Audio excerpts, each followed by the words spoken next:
Funding for Idaho Reports is provided by the Friends of 4, 10, and 12, the Corporation for Public Broadcasting, and by a grant from the Laura Moore Cunningham Foundation.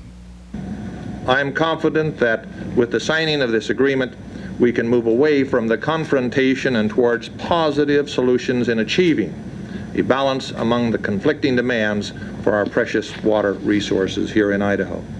The state's top elected officials and the head of Idaho Power Company say today they've reached agreement on the thorny issue of water rights. But some consumer groups say the public is being sold down the river.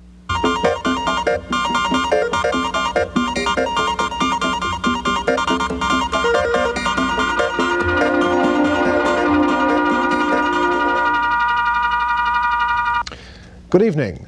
The controversy that has badly divided this state for several years now just maybe took a major step toward being resolved today. The governor, the attorney general, and the chairman of the board of Idaho Power Company agreeing to a framework to end the Snake River water rights controversy in southern Idaho. Those three have been negotiating for months now to find a means to protect the power company's ability to generate low-cost hydroelectric power on the Snake River, while also allowing water for other uses, primarily agricultural development. The agreement announced today in Boise would do several things, some of them requiring legislation to implement. Among other things, the agreement would raise the current minimum stream flow just downriver from the Swan Falls Dam from the present 3,300 cubic feet per second to 3,900 cubic feet per second. It would also propose to establish a winter minimum flow of 5,600 CFS. It would also impose restrictions on new upstream storage projects and would establish so-called public interest criteria to be used to determine whether new irrigation development would be allowed in southern Idaho. All of the parties were together at the governor's office in Boise for a news conference this morning. From the beginning, my objection to Idaho Power Company's position in relation to the Swan Falls disagreement and case was that the state of Idaho should retain control over the allocation of the water resources. This agreement preserves that principle. This agreement we are signing today was reached after many hours of meetings. It involved negotiation and compromise on the part of everyone involved. I believe it will result in many benefits to the use of our water resources for Idaho. The agreement calls for a more realistic minimum flows on the Snake River as the key to ensuring adequate water to supply our hydropower needs and also provide for reasonable irrigation water development, industrial, commercial, and municipal needs. I think a lot of us have some features in the agreement that we don't necessarily love, but there was a lot of give and take in the negotiations, and I think as you look at it and look at it as a package, it sets out a game plan for operating what essentially is going to be in the future a water resource that is continually more precious, that is continually more scarce. It lays some groundwork to have a balance in the use of that precious resource. Idaho Power Chairman Jim Bruce admitted that there would be some impact on ratepayers. How much, he said, would depend on how new water permits are granted. Idaho Power Company's interest was to try to preserve to the fullest extent possible the kind of low electric rates that we have now, because we know people want those. Residential customers, commercial interests, and certainly the irrigation people want those low rates, and that was our interest. We did not want to control the Snake River, and I think what we have here, I think it's been hammered out, as the Attorney General said and the Governor said. It had been hammered out in a tough context, give and take on both sides, but the result, I believe, will be harmonious. One of the most vociferous opponents of subordination gave the agreement his blessing today. State Senator John Peavy has long fought using water for new irrigation, but he says the new plan has enough safeguards. One of the keys to implementing this agreement is the state can set up new criteria by which they can evaluate these existing permits as well as all the new ones that will be coming in. And those that are clearly in the public interest, should be approved. And those that are on the borderline or below should be set aside and turned down. So I think that's one of the safeguards that consumer groups can look to And of course, there's going to be implementing legislation will have to be passed, and they can have a great deal of input in that process. But some consumer groups clearly don't feel protected, and some of them lost no time in attacking the agreement. I think it's a ripoff. It's a genuine ripoff of the people in the state of Southern Idaho. I don't think it's a compromise in any sense. It's a compromise among the three parties, but not among the people. There ought to be public hearings so that the people can find out to what extent they're going to be socked with higher electric bills. Our objection to this is, number one, nobody knows what the cost to the consumer is going to be. So the Idaho Power doesn't know, and the other participants in this agreement have no idea. But we're going forward, apparently, with an agreement that will have a tremendous impact on the electricity rates for residential consumers, for business and industry, and for existing irrigation pumpers. According to a study done by the Water and Energy Resources Institute at the University of Idaho, with 158 cubic feet per second lost out of the Snake River, the increase in rates to consumers would be about $50 million. Over a 20-year period, that's $1 billion. This is a 600 cubic feet per second drop from the lowest it has been, 45 cubic feet per second, down to 3,900 cubic feet per second, which could easily be a tripling of that amount, which would be $150 million in new charges to electricity consumers. Harold Miles of the Idaho Wildlife Federation called the agreement a developer's scheme and said it would hurt the state's fisheries. Proposed reduction to 3,900 CFS in the summertime is absolutely ridiculous. It would appear to us, if you take the minimum daily flow on June the 28th, 1981, and the average discharge over the 68-year historical average, seems to us a fair compromise would be 7,170 cubic feet a second. I doubt if the 3,900 CFS will maintain the water quality of the Snake River.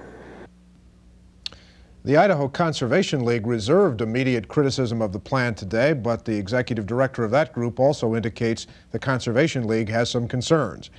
For more on this Swan Falls water rights agreement now, we have with us tonight the principals who have, over the course of the last several months, been negotiating this plan.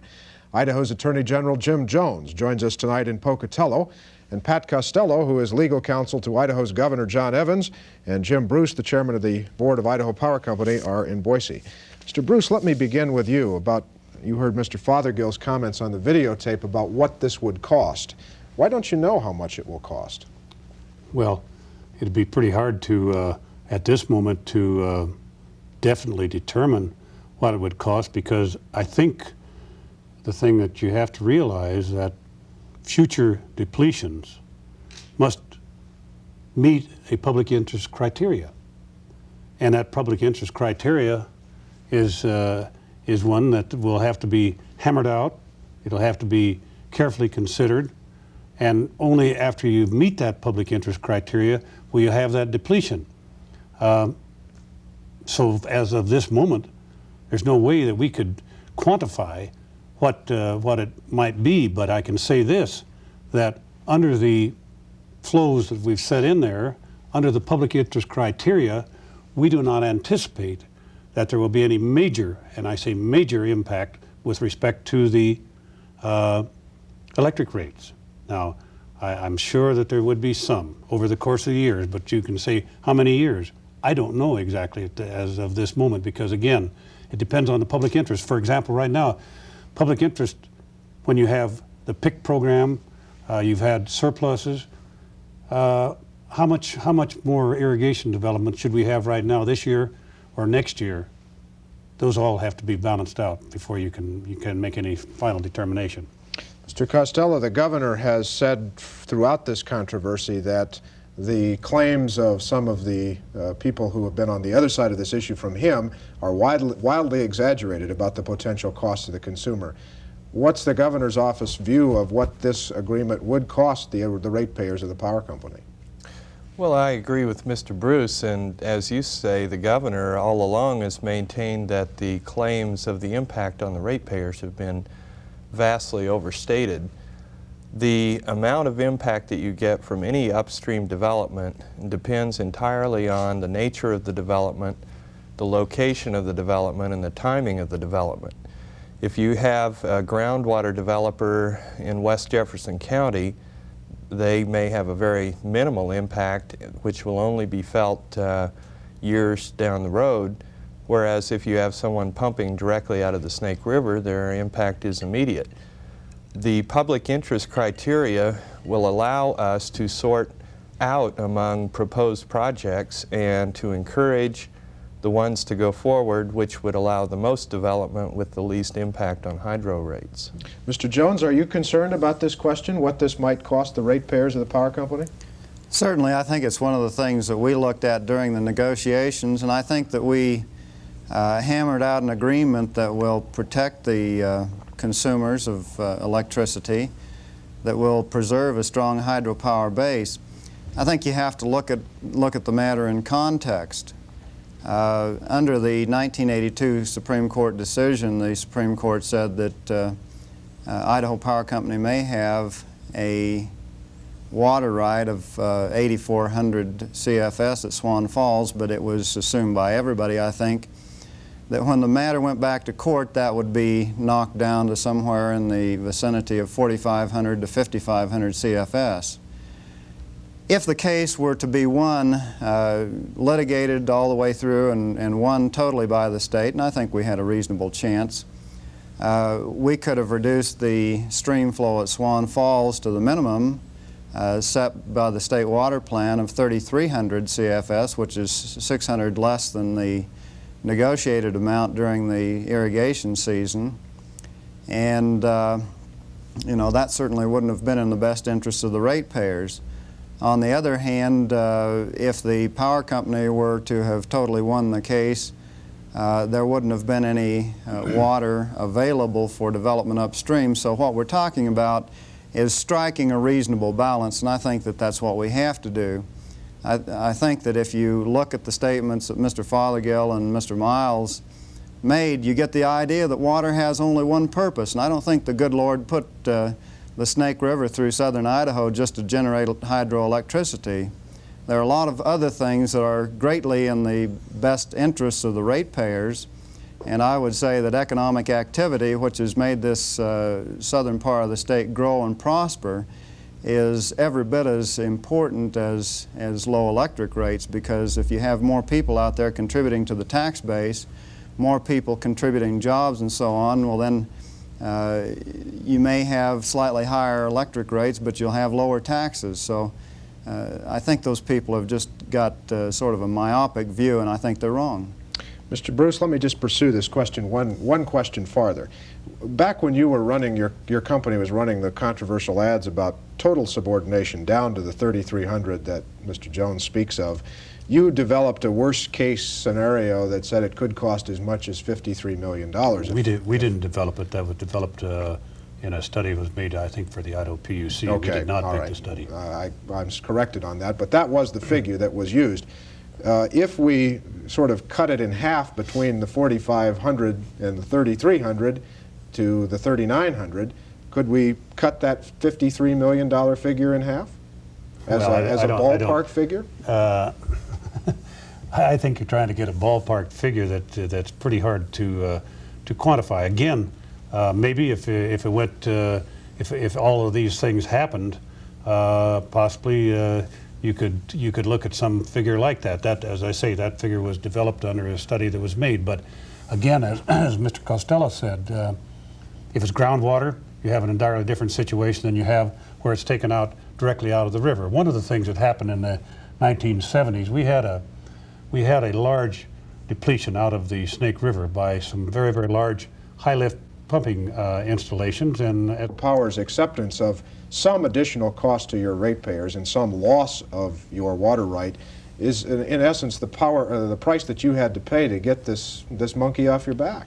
well, I don't know if whether that's the price we had to pay. I guess I wouldn't quantify it quite that way or qualify it such. Really, this has been a controversy that's involved a lot of time, trouble for the state, for Idaho Power Company, over several years, well, going clear back to 1977.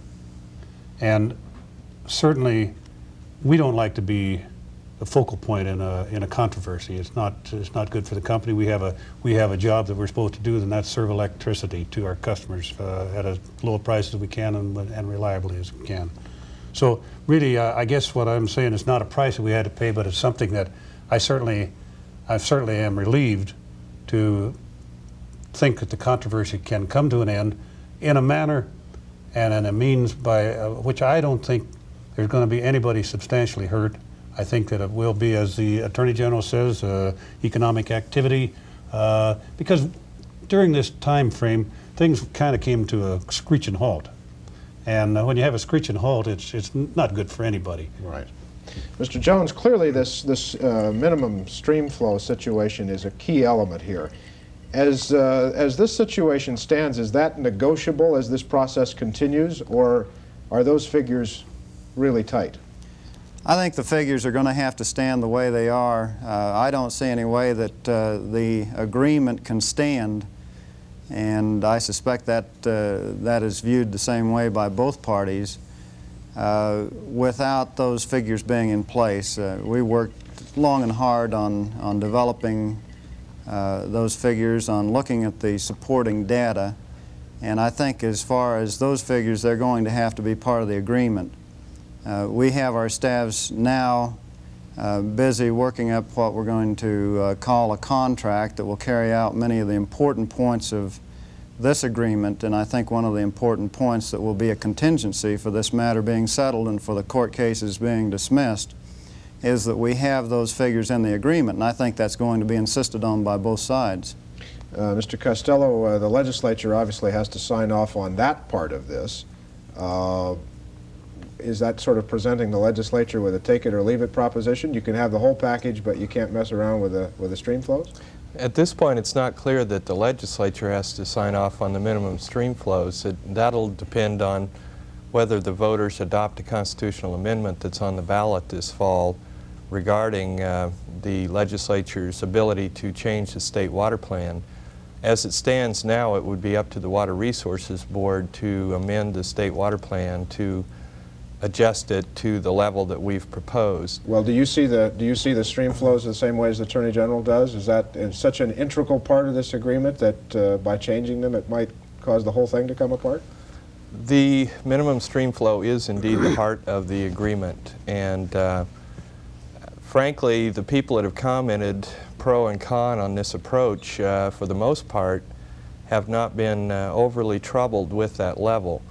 There is a public hearing process that the Water Board will have to go through before and to establish a record to provide a rational basis for arriving at these numbers. But as a practical matter, if the lawsuit is resolved at that level, the courts will recognize the power company's right at that level, and then it's a fait accompli. Mr. Bruce, as a practical matter, why is the winter flow of 5,600 CFS so important to the power company? Well, one of the things that we were talking about, have been talking about, is irrigation development in the summertime, and actually we've had a lower flow in the summertime, but the wintertime flow is certainly important because we have a lot of people who use electricity in the wintertime, and it's important that we keep that flow up, and historically our winter flow has been higher than our summer flow, and so that's why the difference in the two flows. But as a practical matter, that allows the water to flow down the Snake and into the Hells Canyon complex during that time and basically fill up the storage capability of the Hells Canyon. Well, it certainly helps. It helps some. And then when you think about that filling up the Hells Canyon or Brownlee, that's part of the overall plan that we hammered out 25 years ago, and have gone through it many times in the past few years with respect to the anadromous fish runs, recreation downstream below Hell's Canyon in the Lewiston area. All of those things are very, very important with respect to the Snake River, and we need that water so that we can fill that up, and then we'll have that water available to release it to preserve those various utilizations. Just quickly on this question of Attorney General Jones, on Mr. Miles's point that he raised about the water quality in the river. Are you concerned about that, if the flow goes down to 3,900? I don't think so. I think that the state water plan set the flow at 3,300, recognizing that for the most part that might be adequate to take care of the aquatic life, wildlife, and so on. We're setting it at 600 above that. I think it will be adequate. You know, we're not particularly protecting any anadromous fish in the Snake River because the 3 dams have pretty well done away with them in the past. But I think that the level is adequate for that. It's adequate for maintaining a strong hydropower base. And I think it's generally adequate to provide reasonable development upstream. And it's certainly an acceptable means of settling a lawsuit. And I think that if we're going to use our water in a balanced manner, and I think we'd be stupid not to, then I think it's the kind of approach that we have to have.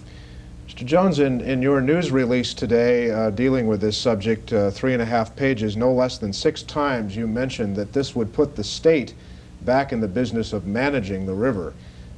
Some, maybe Senator Peavy among them, would suggest that the state hasn't done a very good job even before the Swan Falls court case of managing the river. How do we assure people like him that we can go back and manage the river in a way that you all are suggesting we need to? Well, I certainly wouldn't place the management of the river in Senator Peavy's hands, judging from his track record on this matter, but you know, the state has been managing under laws that were drafted at a time when we had abundance of water. Nobody could see that we would ever be running out. We don't have that situation now, and I think that the state is going to do a better job of it. We have some items in the framework that are going to assist in that effort. I think that the public attention is going to demand that we wisely utilize and manage that river. And I certainly think that the state is much more responsive to that type of public demand than any private company would be. And that's why I think that the state is the appropriate entity. And we have new criteria that we're going to be utilizing in passing on applications to appropriate this freed up water. We've called for an adjudication of the Snake River. We've called for a lot of additional new management tools, and I suppose that each one of the principals that was involved has a different feeling as to the appropriateness, but it came about in a package in a manner of give and take. And I think that what we came up with is a framework that can serve us well into the future, and certainly that would have to include the approval of the legislature in some instances, of the State Water Board and others. But at least the people acting through those entities are going to be now focusing the attention on it, and I think the state will do a good job, better job than it has done in the past. Right. Let me go back for just a moment to this additional 600 cubic feet per second that this proposal would free up for other uses. As a practical matter, aren't there already enough applications pending to use that much water and a lot more? It depends on who you listen to. The department does not think that that is the case. But I think it's contemplated that all of the existing applications, the ones that have not been brought to the permit stage, would go back through the criteria, and they would be on the same basis. They'd maintain their priorities, but they would go back through the new public interest criteria if they are part of the applications that would be subject to the new criteria. Right. And of course, they'd have to go through and meet that criteria, and I don't think that some of them on the more shaky projects would go forward. I think. Let me just interrupt to ask Mr. Costello about that. There's a lot of language in there about encouraging family farm operations. Does that preclude corporate farming from using this water? It doesn't preclude them, but that's one factor the department will take into consideration when deciding whether or not to grant a permit. Their estimate is it would take from 1 to 300 CFS, probably closer to 100, but no more than 300 CFS to satisfy the existing permits that have been applied for. So in essence, what we're talking about... So there are 300 to 500 CFS for additional industrial, commercial, right, domestic, and agricultural development. But what we're really talking about is applying some cost-benefit analysis to each one of these applications as they come through to see whether they meet the general public good Yes. and outweigh the benefits to hydropower. Right. What we're saying is the amount of water available is limited, and let's get the biggest bang for the buck. Let me ask you all quickly, gentlemen, Mr. Costello, you first. Does this diffuse a big political issue just 5 weeks before an election? Obviously, this has been an issue in many, many legislative races. Well, we certainly hope so, and that's why, frankly, we've been working as rapidly as we could to wrap this thing up by the 1st of October so that it wouldn't unnecessarily be further polarized in the coming campaign. Well, it is the 1st of October. Mr. Jones, does it take it out of the political arena in some way?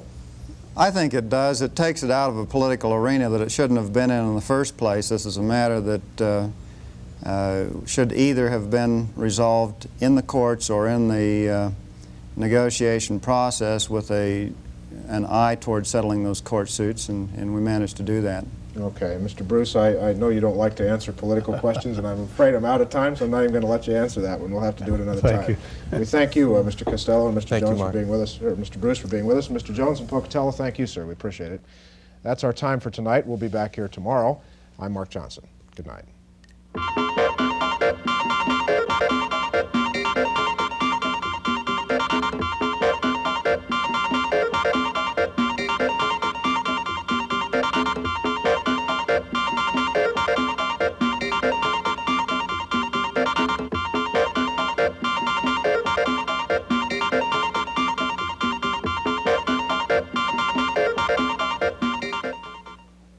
Funding for Idaho Reports is provided by the Friends of 4, 10, and 12, the Corporation for Public Broadcasting, and by a grant from the Laura Moore Cunningham Foundation.